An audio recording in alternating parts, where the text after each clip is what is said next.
ভারতবর্ষের সাথে ইউরোপীয়দের বাণিজ্যিক যোগাযোগ ছিল সেই প্রাচীনকাল থেকেই। ভারতবর্ষে ইউরোপীয় বণিকগণ আগমন করেছিলেন মূলত তিনটি কারণে: মশলা, সুগন্ধি দ্রব্য এবং সিল্ক। ইউরোপে শুকনো মাংস ও শাকসবজিকে সুস্বাদু করার জন্য মশলার চাহিদা ছিল ব্যাপক। তৎকালীন সময় সুগন্ধি দ্রব্যকে সাবানের বিকল্প হিসেবে ব্যবহার করা হতো। তাছাড়া ভারতের উন্নত মানের রেশমি বস্ত্র, বিশেষ করে মসলিনকে ইউরোপীয় উল কিংবা লিনেন কাপড়ের তুলনায় আভিজাত্যপূর্ণ বলে গণ্য করা হতো। ইউরোপ থেকে স্থলপথের মধ্য এশিয়া হয়ে ভারতবর্ষে বাণিজ্য পরিচালনা করা ছিল যেমন ব্যয়বহুল তেমনি ঝুঁকিপূর্ণ। এ কারণে ইউরোপীয় রাষ্ট্রগুলো ভারতবর্ষে আসার বিকল্প জলপথ আবিষ্কারের চেষ্টা চালায়।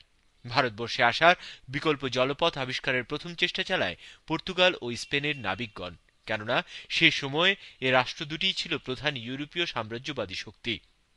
পর্তুগিজ নাবিক ভাস্কো দা গামা আফ্রিকা মহাদেশের উত্তমাশা অন্তরীপ ঘুরে ভারতের কালিকট বন্দরে পৌঁছাতে সক্ষম হন।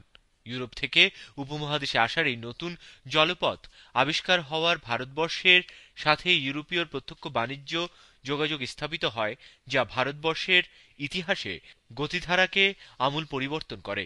পর্তুগিজদের পদাঙ্ক অনুসরণ করে একে একে ওলন্দাজ, দিনেমার, ফরাসি ও ইংরেজ বণিকগণ দলে দলে ভারতবর্ষে আগমন করে, কিন্তু একমাত্র ইংরেজগণই প্রতিযোগিতায় টিকে থাকতে সক্ষম হয়।